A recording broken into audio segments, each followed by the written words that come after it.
Tá? Então, aqui, em relação às respostas, tá? Digamos que a pontuação máxima era 18. Aí, a maioria, digamos que acertou perto dos 18, foram 4 pessoas, tá? Não vou mostrar individual aqui, quem que acertou, não é esse é o ponto. Como eu comentei anteriormente, isso aqui não vale nota. Vou mostrar aqui como é que seria as respostas, né? Comentar as respostas.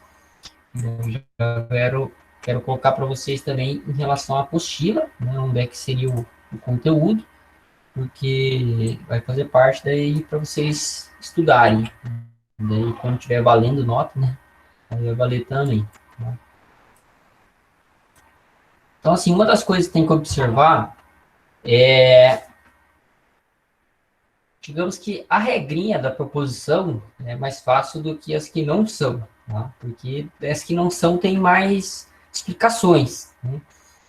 Então, primeira coisa, tem que observar a frase e se ela, na frase, eu posso afirmar se ela é falsa ou verdadeiro, né? Se ela tem uma resposta lógica de sim ou não, tá? Se é verdade ou mentira, digamos.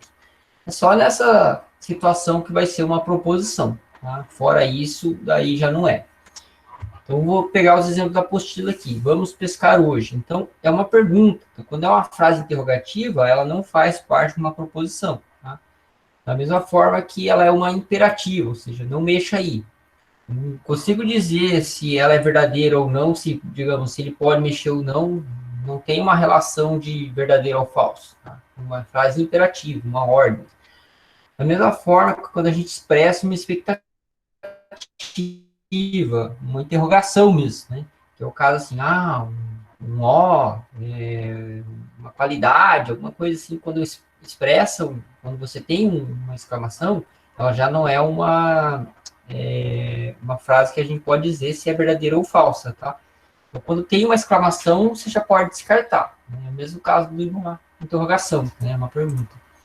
Também uma frase quando é uma sentença aberta, quando diz assim, a sua idade multiplicada por 5 é o seu prêmio. Então, assim, eu não sei de quem é a idade, porque vai depender de quem está lendo. Tá? Então, nesse sentido aí também não entra a proposição. Né? Da mesma forma, quando a gente coloca um literal, né? Então a gente está usando o símbolo do mais, está usando o símbolo do igual. Quando a gente coloca um literal numa sentença, ela não pode ser uma proposição. Então, digamos que essas duas aqui, quando tem uma incógnita, uma variável, né, ou um símbolo, elas também não se enquadram em proposição. Tá? E daí essa daqui, eu acredito que alguns erraram, porque uma dessas daqui, ela é uma proposição, mas pode confundir. Tá? Então, o que seria certo aqui? Curitiba é a capital do Paraná, né, ela é verdadeira, é uma proposição. Não tem interrogação, não tem exclamação, né, é uma afirmativa. Que horas são, por favor? Então, tem uma exclamação, não marca. Uma interrogação, desculpa. Uma exclamação também, né, da mesma forma que eu estou expressando, estou colocando uma exclamação já para dar uma ênfase. Né? Também não entra. Essa daqui que eu acho que alguns erraram apenas por questão assim, de confundir com verdadeiro ou falso. Tá? Toda planta possui folhas verdes. A gente sabe, e analisando a frase, ela não é verdadeira, é falsa. A gente consegue lembrar de algumas plantas, né, para não dizer várias, quem conhece um pouco de biologia, botânica, vai saber que tem muitas folhas que não são verdes, né, que também são plantas. Só que assim, aqui a gente está analisando a frase se ela pode ser verdadeira ou falsa. Tá? A gente não está analisando somente verdadeira, né? Que é o caso ali do Curitiba, a capital do Paraná. A gente sabe que é verdadeiro. Tá? Então sempre a gente tem que analisar a frase e verificar se ela pode ser verdadeira ou falsa. Né? Quem não tem conhecimento de toda planta, né, vai dizer assim, toda planta que eu conheço é verde. Né? Mas ela é, digamos, por quem conhece mais, ela sabe que é uma falsa. Mas ela por si só, a frase, ela é uma proposição. Tá? Então, a proposição pode ser verdadeira ou falsa. Tá? Então, aqui vem uma exclamação também, né? Uma interrogação. Esse x é maior do que 20, o x já entra aqui como uma incógnita, né? Da mesma forma da idade aqui. E toda pessoa possui um nome. Então, aqui seria, digamos, a última frase. Então, das questões aqui, somente 3 são marcadas como proposição, como certas. Já em relação à pergunta, então, a questão 2 e 3 é uma resposta só, tá? Aqui está dizendo assim, qual das alternativas representa uma proposição? A questão 2, eu retirei de um questionário de concurso, tá? Não pode acontecer de cair também. A gente pode analisar todas as questões da mesma forma que a gente analisou a questão 1 e olhar na apostila. Então, qual das alternativas representa uma proposição? Essa daqui, o triângulo isósceles, possui pelo menos 2 ângulos iguais. Então, nem da mesma forma. Quem conhece um pouquinho de matemática sabe que isso aqui é verdadeiro. Né? Então, ela é uma afirmativa. Aqui já é uma pergunta. Né? Você não sabe quando, então não vai ter uma resposta sim ou não, verdadeira. E por ter uma exclamação, né, uma interrogação, também não pode ser.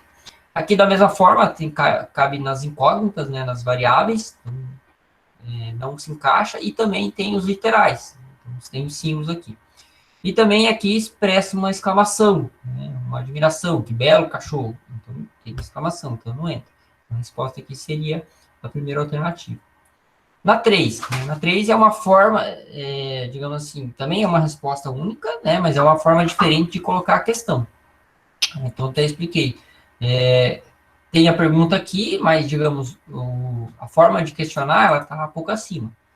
Então, 3 das 4 frases abaixo tem uma característica lógica em comum, que é ser uma proposição. Né? Então, ou seja, cada uma proposição. Mas uma delas não é. Aqui está perguntando qual que não é, né? Se a gente olhar de cara assim, olhar também pelas regras, né? De cara tem uma aqui que não é por causa de uma pergunta. Né? Vamos analisar também os outros. O senhor Henrique Vidal gosta de pescar. Aqui a gente pode, mesmo sem conhecer o Henrique, né? Pode afirmar se é verdadeiro ou falso. Ele é um excelente advogado. Aqui não estou colocando uma exclamação, tá? Então não estou fazendo uma admiração, sim apenas uma afirmativa. E a menina dos olhos azuis, então também uma afirmação. Você pode olhar para uma pessoa e saber se o olho dela é azul realmente ou não. Né? Então ela está fazendo uma afirmação, ela pode ser verdadeira ou falsa. Tá? Então das 3 que tem aí, a única que diferencia é a questão 2. Tá? Que dia é hoje? É uma pergunta. Já aqui pode confundir um pouco também, principalmente, o Marcos até comentou, porque tem alguns símbolos, quem não olhou na apostila, né, provavelmente deve ter errado pelo menos uma das alternativas. Primeiro, assim, eu não coloquei o P e Q, porque a gente fala em representar P e Q, mas eu poderia colocar outras variáveis, tá? Então, a gente não coloca aqui o P e Q, justamente para não confundir o outro. Então, tem o símbolo da negação, que eu coloquei aqui, o símbolo da conjunção, né, que seria o nosso conectivo E, não é bem um circunflexo, ele é um símbolo mesmo. O símbolo do V, da disjunção, que se representaria o OU, o condicional, o bicondicional e o V e F. Aqui o V e F confunde um pouco, porque são símbolos que a gente usa realmente para verdadeiro ou falso. Então, não necessariamente eu preciso colocar uma frase, eu posso colocar direto um verdadeiro ou falso e fazer uma comparação lógica. Por isso que ele representa como símbolo aqui. Né? Então, aqui seria, né, a marcação da negação, aqui o símbolo, né? Pode ser esse símbolozinho aqui eu tiro. O X, o Y e o sinal de mais, eles não são aqui porque o X e o Y, ele pode se representar qualquer coisa, mas principalmente olhando por aqui, ele é uma letra. Tá? Então, a gente não usa como símbolo de conectivos lógicos. Tá?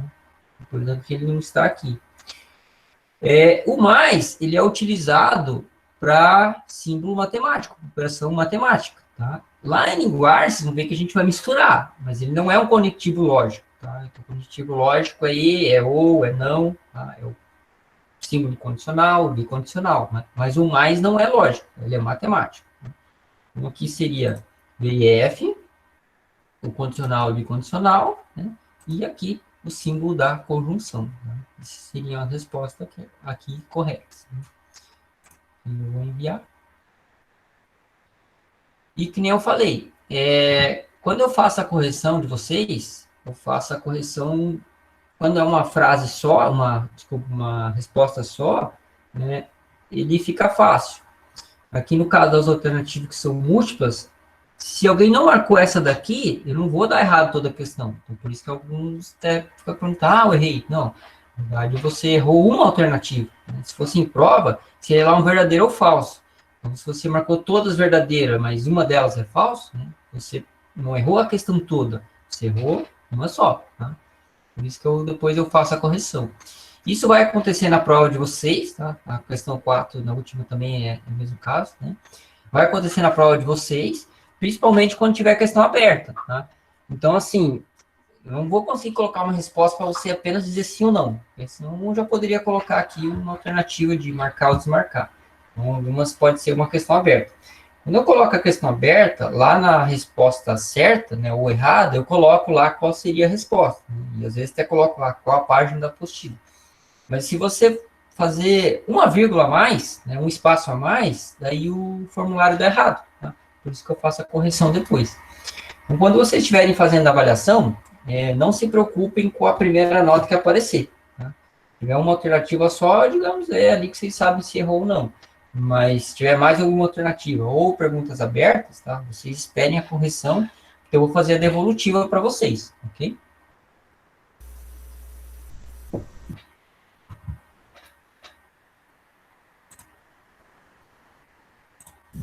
E, professor, se errar